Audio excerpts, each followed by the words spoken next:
Oh, people. Welcome to Unpop Reviews Entertainment. And this month we are paying tribute and homage, if you will, to the great Spike Lee. You know, the great director from great movies that we keep doing all month long. And tonight we tackle his first ever full feature length film, Spike Lee's 1987 She's Gotta Have It. I'm one of your hosts this evening, Mike Knox, and I'm going to be right back with some crew members and discuss this Spike Lee joint. We'll be right back, y'all. She's Gotta Have It. Unpopular review.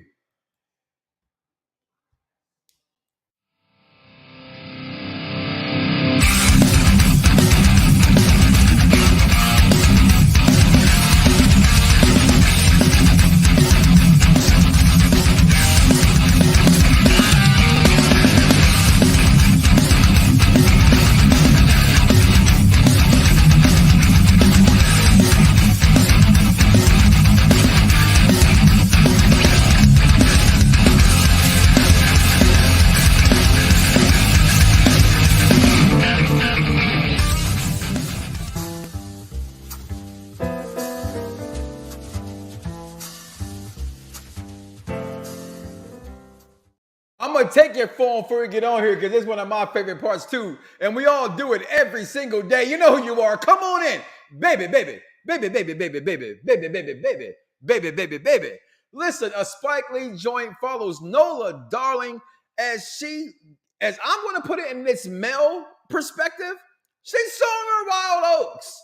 And here's this beautiful, some would say, literary geniusy of a black and white film that pays respect to say ones like Edgar Allan Poe and those people before him. This is Spike Lee's first joint, but did it stick the landing? Could you understand it in 87? Does it hold more legs today? Well, we're going to talk about it. I'm one of your hosts, Mike Knox, for this evening. I'm joined by the executive consultant and Mr. Vic himself, Vic Damone Jr. Fellas, how you doing this evening? Horny. Hi. This movie, did it make you horny? Is that what you said? It made me randy. Well, baby. It's what you have to do. You know what you got to do. Go do it. I got to go find somebody to make laugh. To make laugh. Well, listen, I've always thought that was a very good trait to have. Frankly, that's how I think I got laid all the times I've got laid in my life. If you can't make them laugh, then what are you there for? So we go into Spike Lee's first movie in 1987, y'all. This movie, he's a Morehouse graduate, NYC graduate as well, where he received his master's. But this is the very first Spike Lee joint. This isn't School Days. This isn't the great that people will always say, do the right thing. This is his very first film. And a lot of critics, and I am a critic here, who in 87, I could have reviewed this movie. I was 12 years old. 10 years ago, 20 years ago, I was a different adult than I am adult today. So I'm actually proud for once I picked the movie that I've never seen before. I watched the TV show. I had my thoughts about it then. Now, after watching this movie, which I should have watched first before the Netflix series show, I understand the Netflix show a lot more. And I have a different perspective on the TV show now. Now, but we're here to discuss the film. Black and white, didn't work for me. You know, it just had some parts in it where I actually said this in my boudoir today. I'm act like the executive consultant today. And I'm going to just tell you that this movie wasn't enjoyable for me. I didn't enjoy watching this film. No disrespect towards the cast. You know, Nola Darling did her thing. And for what she was trying to accomplish, listen, she was just a woman who in today's world would be Lori Harvey to me. All the ridicule she gets, I think, is unwarranted. She's a young woman trying to find what's best for her. And I think as a young man used to be a young man, I'm kind of old now, who's been through those mountains to climb, you can understand that. She was honest with them all. This isn't like Mo Better Blues when we did that last week, a Spike Lee joint, where in my opinion, he was misleading those women. No one misled no one. She told Mars what it was. She told Gear what it was, and she told Jamie what it was. She told Opal what it was, and she continued to stick to her truth, and I respect her for that. But what is it a good film? Did I enjoy watching this black and white film? God damn it, I don't know. I'm gonna start with the please consult, please. himself. Hey, ho, ho. Your thoughts on this movie? It was black and white. I can't stand black and white movies. The most enjoyable scene was when they actually did color. Right? I think they did one scene that was in color. I was like, wow, it looks different in color. There's no place like home. I'm a colored person. I want to see color. No, look, here's my problem. I didn't enjoy this film. Shocker! I know. I didn't enjoy this film. I tried. Actually, let me rephrase that. I was watching the film and I was thinking that I don't know why Mike picked this. Why would Mike pick this that he hasn't seen this, but he wanted to take a gamble. I don't think this was a good movie. I felt like I was being interviewed watching this movie because that's all I was doing was watching all these interviews. But I'll give them this. The style of it was more playish than documentary. And what I mean by that, it felt like I was watching a play. And I appreciated that fact. But I think the acting took a nosedive a little bit at times because of that. However, for a first time, it wasn't that bad. So as much as I did not enjoy the movie, we'll talk about more why when I get to my thumbs up and thumbs down, I can respect the movie. Does that make sense? I hope it does to you because I'm not going to go and explain it. But I can respect the movie for what it was trying to do and the story it was trying to tell. I personally did not think Nora Darling was that attractive. I didn't think she was that attractive from the damn trailer.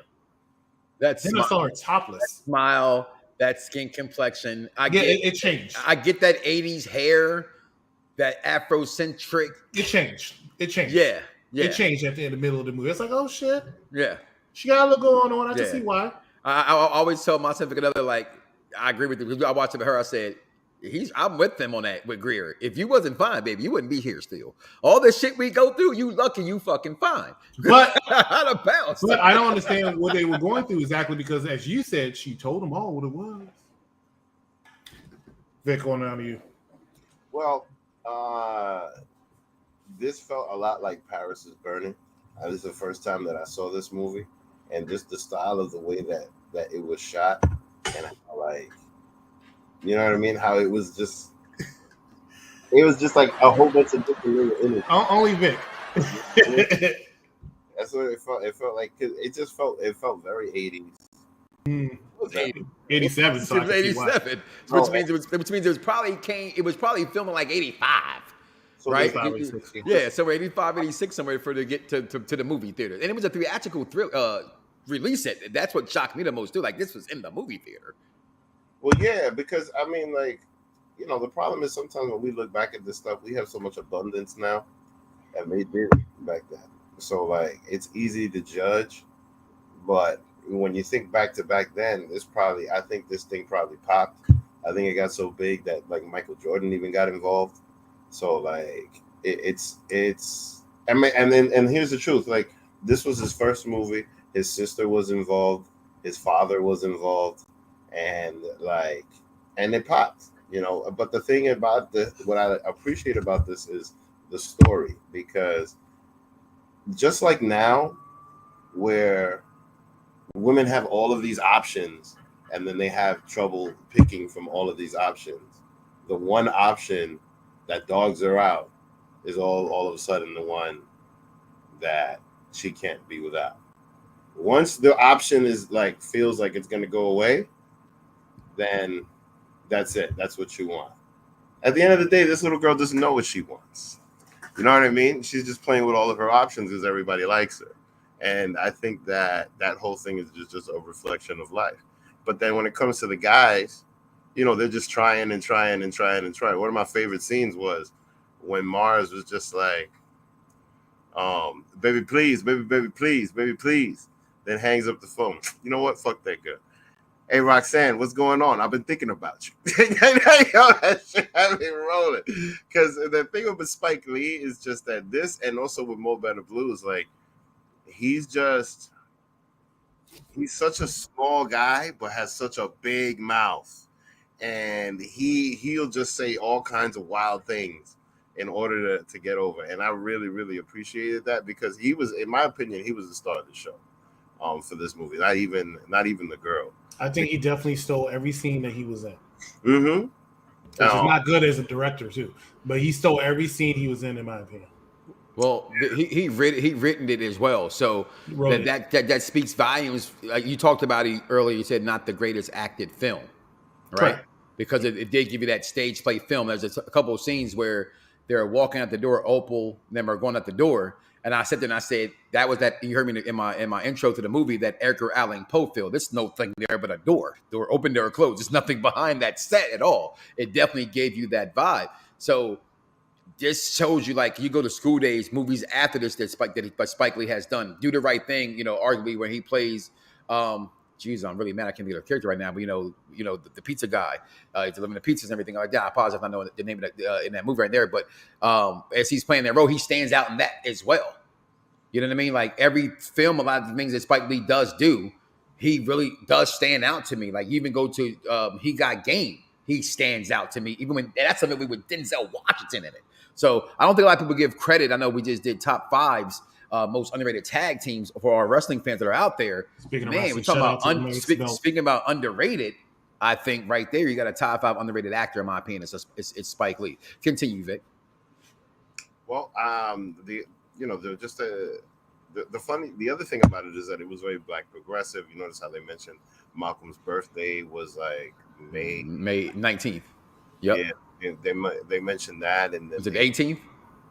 No. Okay, I thought they were 4 days. Okay. 4 days after your blade. Please consult. Please consult. Please. Okay, please consult. Please.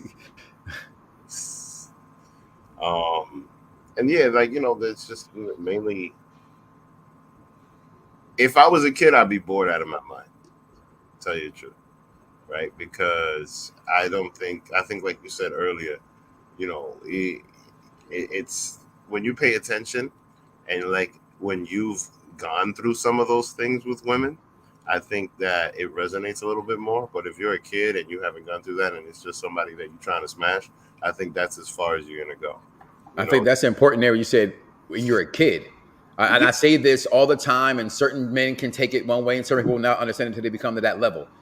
I did not become a man until I was 33 years old. And I'm happily safe in my comfort. I'm comfortable in my manhood to say that. Like I'm a man. Nah, I did boyish things. I had to hit a certain level, and not to get religious or anything like that. But if you do read the Bible, Jesus was about 33 years old when he, went on his journey to become the Messiah. So that's the age until then really find themselves at. So when you say childish and boyish, you're right. In my 20s, like who Mars was. I was never that bad. Like, I ain't got a job. I need a job. What do you need a job for? Boy, he got some Jordans on his feet, got a triple fat goose, got Mars chain on his neck. He knew how to still get by. You know what? Both of them were being children, because Mars and the bougie rich one, I forgot his name. Yeah, Greer. Because Greer, the problem with people is that you have a lot of resources, but then you're closed-minded to the rest of the world. You see things the way that you want them. You can buy everything, and then you can just mold the world the way you want it to because you can purchase it. You know what I mean? So with this girl, he's literally just trying to buy her off. The way, mind you, as soon as she says no to him, the way that he insults her is crazy. And we would touch on that in the second, guys. We're gonna be right back, y'all. Unpopular Review Entertainment. We do a lot of things around here, and we do it for you, the people. Who are we without you? So come back, like, follow, subscribe, and share this shit. All right? Really, we'll be right back, y'all. We got more things to come this month with Spike Lee. John Wick 4, 3 and 2, 3, 4. Have you seen any of them? We got them all right here for you. We'll be right back, y'all. Unpopular Review Entertainment. Mo Better Blues. Nah, we're talking about she. What is it? She got to have it. We'll be right back. I know how to increase your cash flow. Have you lost your damn mind? Willing to pay $10,000 each. Sold. Knocking up a bunch of lesbians? That's some freaky shit. You are a cash cow. What's this I hear about you making babies? I'm gonna do it. Go ahead, make me a baby. Whoa. She hate me. She hate me. She doesn't feel that way about you, though, man. She told me so. This hit goes out to you, Mr. Wick. Challenge you to single combat. If you win, you'll have your freedom. And when I see you, I'ma take what I want, so. Amen. The only way John Wick will ever have freedom and peace is in death. Yeah, not really. And so it begins. Back next Thursday for She Hate Me, the ending of our Spike Lee joint month, and then come back next Tuesday for John Wick 4. Got yourself a gun. We'll be right here for all that and then some. But also coming up this weekend is Power Rangers movie. I forgot what they call it. The Power Rangers Forever. Once and Forever. That was coming up. We're going to review on that this weekend. Stay tuned to us on all of our social media so you can find out what day and time. I believe it's going to be Sunday, if not Monday. But looking forward to that one. And C's also doing something for us. It's an anime, though. I don't know the name, so I can't say it. It's an anime. You shouldn't even brought it up. This is the meat and potatoes of the program. We're not going to give you our thumbs up, thumbs down just yet. We're going to give you our final thoughts, our best part, quotables. If you have them, you already know one of them. We keep saying it all over. Baby, baby, baby, baby, baby, baby, baby. But I said earlier about enjoying movies, and that's why I said I feel like I have to get my please consultant on, because he talks about movies about being enjoyable. And as I'm watching this movie, I'm not enjoying this movie. But as an adult, as Vic just mentioned, as being a grown-ass man, I understand this movie. There was a line, one of my best parts in this movie, where he said, I'm not going to call you a bitch. I'm not going to call you a hoe. I'm not going to call you a nympho. Because if you watch that movie in the 90s, that's exactly what Nola Darling would have been called. They're still calling our beautiful sisters, women at today, for acting the way that Nola acts. This is why I compare this movie. This is, to me, this is Roy Harvey 101. And I don't like the backlash she gets. And I remember I'm a huge Michael B. Jordan fan. I'm like, why would you leave Michael B. Jordan? Well, she just didn't feel him like that way. Maybe she'll come back. She's in her 20s. Who are we to say she's promiscuous because she doesn't want to get married right away? And then you're watching this movie, and again, I said it in 87, 97, I couldn't have reviewed this movie with this much energy. I'm actually disappointed none of our girls on Unpopular Review Entertainment are here, because all the damn, what's that bullshit we go all the time? Is it sexism? One song. Like, you talking about having your big pants on and wearing a scrap on and fucking the guy's attention into this was Nola Darling. She told them all, one by damn one. She invited them all over to dinner. Okay? And you can tell who she wanted by the one she was actually in the bed laying down with. Just literary as this film has been acclaimed for being, it was good in that retrospect. It told a very good story in a very dull and boring way, though. That's also the message. So those are some of my final thoughts before I go any further. Vic, I'll go with you next. What's some of your favorite parts? If you got a couple of quotables, let them fly. Well, I mean, the main thing about this movie was just the fact that she stuck with the guy that was authentic. Because the other two were pretty much just putting on a show, pretending, doing and saying things that she thought she'd like to hear. And she thought, you know what I mean? Like, and this guy, the main guy that she stuck with, was the guy that was just basically just taking the abuse. He was just like, listen, I like you. I want to get to know you. I want to spend time with you type of shit. And he was very authentic, very basic. And Mr. Overstreet had a bad hairline for 87 or not. That man's lining was like Chris's look when he don't get a haircut. No offense, Chris. Just saying, sometimes you don't get a haircut, you be having that little front, like M-shaped kind of a hairline. He had that going on, Mr. Tommy Overstreet. But but the reality of life is just that for as much as women get cold thoughts and this, and now it's 304s and all this other stuff, right? I'm sorry, what's a 304? And 304 is that spells out hoe in numbers. Oh wow! So like when people had beepers, they would, Damn, my name was 143. I love you. The 304 means you was a. Oh, that does mean hoe. All right, continue. I know they still do that kind of stuff today. That's all. Who got a pager today? They call them 304s, but still, like the thoughts, holes, this, whatever, right? The main thing is just that, like, a man can go around and dive in as many pools as possible and not have social repercussions for it. But a woman can't necessarily do that. I mean, clearly she's risking pregnancy and all of that. But the reality is just that socially, you can't do that. However, at the same time, one thing that I found hilarious was just that he said she didn't want to be called a freak and that she doesn't care for labels. I think that part of it has never changed. Where like people are trying to avoid labels as much as possible, and people just like they'll do all of these things in secret, but then try to make sure that they hide all their shit in the kitty litter. You know what I'm saying? So this girl was very resonant of that, and I feel like a lot of women necessarily haven't changed much, because Nola Darling is somebody that's normal now. It's one of those girls that's on Tinder, but then she wants to pretend like she's Sugar Spice and everything nice. You know what I'm saying? She has all of these options. Humans are going to work that way. They have all of these options, and then once one of those options starts going away, it becomes a little bit more desirable. If somebody like Lori Harvey didn't have all of these people in her DMs just trying to hit her up, these people would seem more desirable to them. Michael B. Jordan seems like somebody amazing to us, because we're not in that circle, but to her, he's probably nobody. And I always say that don't think I can't get my hands on a Carrie Hilson. I'm just not in them circles. Because if I was in them circles, they're the same as any other girl, just in a different circle.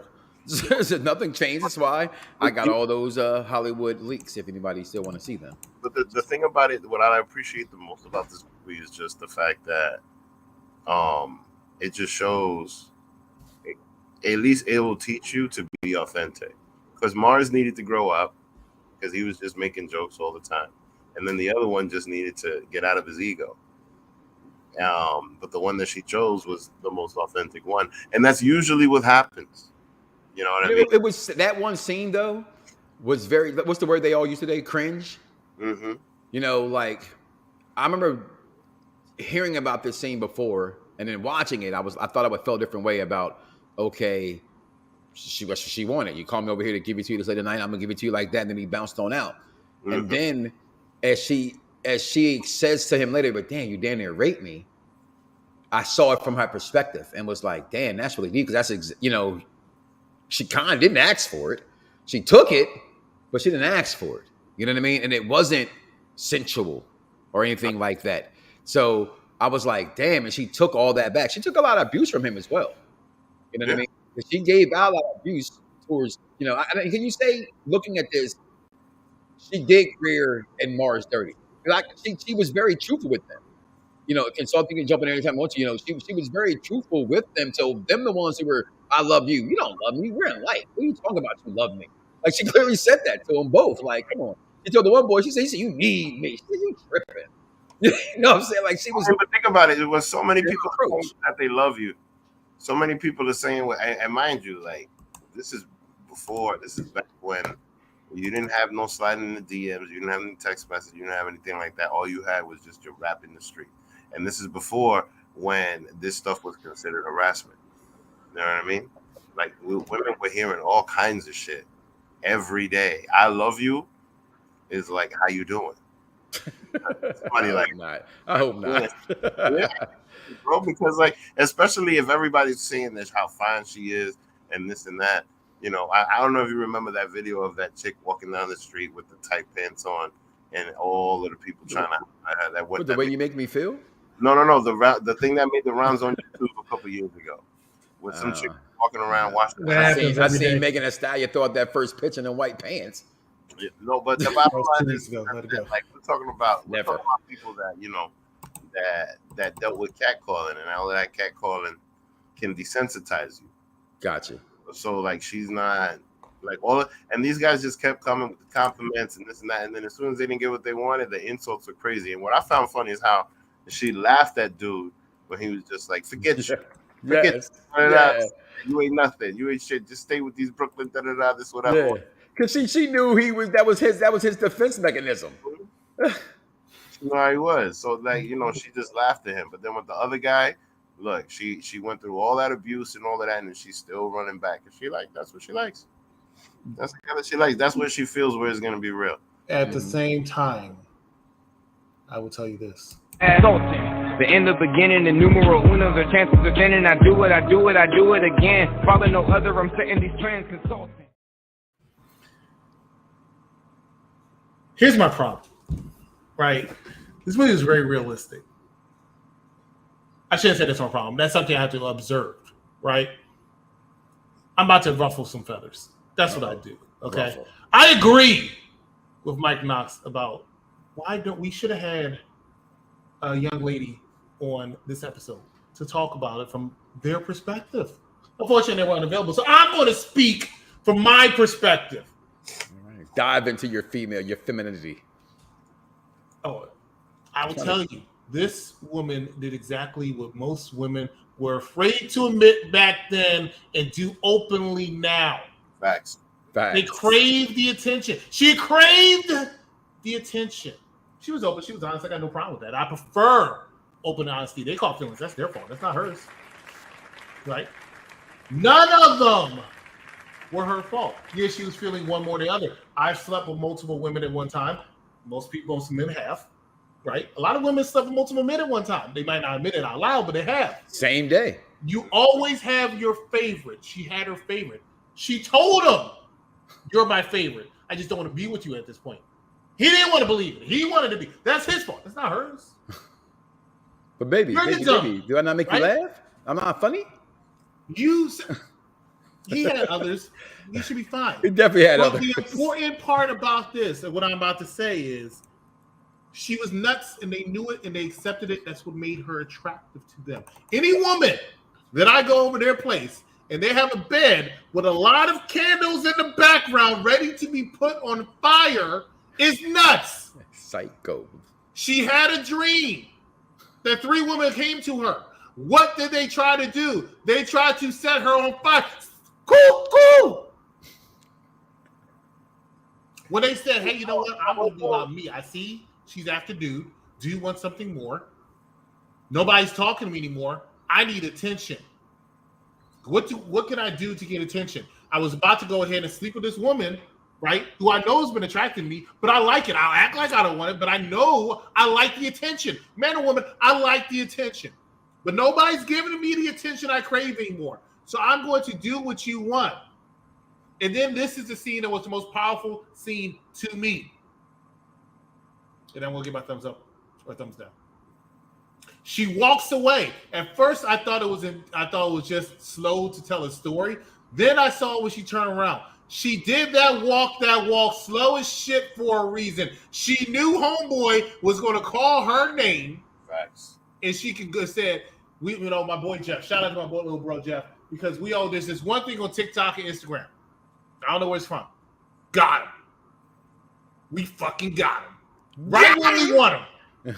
She walked away slowly like, this mofo is going to call me. He called her name and said, "I'm going to give you one more chance." As soon as he called her name, she turned around and said, "Got him." Yep. We fucking got him. Right where I want him. And what is that? Why do I know that? Why can I tell you that? Why do all of y'all know that? Let's be real. Because the next damn scene, she said, it was going to work. It's not going to work. All she wanted was the attention. She wanted to win, and then she laid in the bed with all those lit candles. Hey, I like that. Shout out to Spike Lee. He did a phenomenal job telling that story. And that is why I want to give this movie a thumbs not up. Yet. We'll be right back, and we'll give our thumbs up and thumbs down after this message. Previously on Perfect Plex. Triple H is in charge of creative. Now, as I make myself a little bit bigger here because I got a big head. Shout out to big heads. Vinny Chase, big head. But as I digress and I get myself together, listen, fans, you thought Vince was back in control because Brock Lesnar beat the living shit out of Cody Rhodes on Raw after Mania? Which personally I think is one of the top 5 Raw after Mania moments. If you missed last week's top 5, make sure you go back and check out top 5 on Popular Thursday at 8 to 8:30. To be confused with Tony Coke Khan, by the way. Okay, I'm sorry, Tony. It's the truth. Okay, we love you. For this, where's that idiot at? Put that picture back on the wall for me, please. For this idiot, Busby 18, and this moron, Scott Harris, what do you mean? She needs to separate her reality. No, you need to separate your reality. All we do is talk about as wrestling fans how much we love Rhea Ripley. This moron led her to get so upset. She responded to the idiot. People like this make me regret leaving everyone I love behind. I've lived for years without people I love to entertain and live my dream. And you're a fucking disgusting human. She said this. She's not innocent. Everybody's not MJF, who 100% of the time is 100% in character. I'm not blaming her for this tweet. U.S. wrestling fans need to understand something, people. And I'm going to say this with all due respect to anybody I've ever come across with in this business, because in so many words, it's not. But people, it's not real to me, damn it! It's not real to me!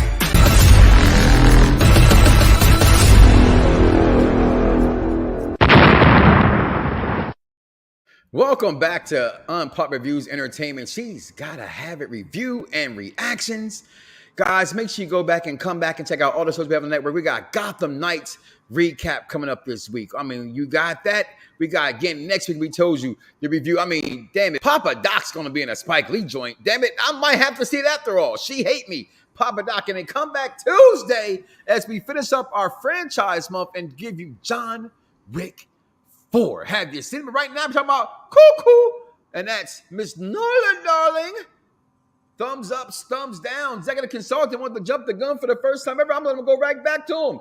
Final thoughts, you gave it to us. Thumbs up, thumbs down. What you got? And that is exactly why I want to give this movie a thumbs up, but I didn't enjoy it, so it's a thumbs down. Wow.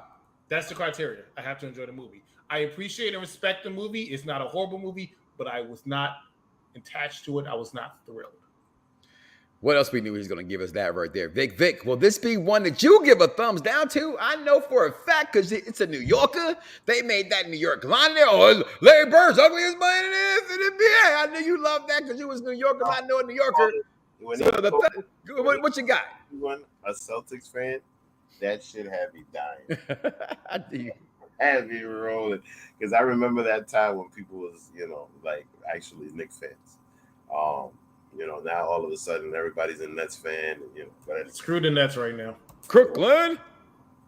But yeah, so like the acting was terrible, but it was the first thing, so I forgave that. So like I was invested in the story. The story felt very true to life. Like it just felt like a woman with a whole bunch of options that, like you said, likes attention. Nowadays, OnlyFans is for that. You know what I mean? She doesn't necessarily have to go fuck people. She could just get gifts on OnlyFans or Live Me. Facts. That's how they do. Get my gifts up. Any of those things. Like literally, I feel like this movie can be renamed as like the origin of the OF girl, because that's literally what she is. So I'll give it a thumbs up. All right, for Vic, we knew that was a thumbs up. Now here's where the part comes in tricky at. Never saw this movie.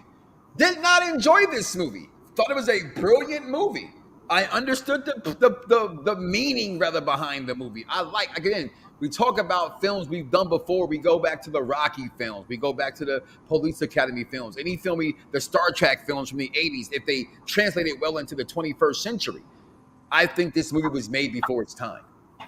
But even though I felt that way and I understood it all, I understand why he got more money to make more films.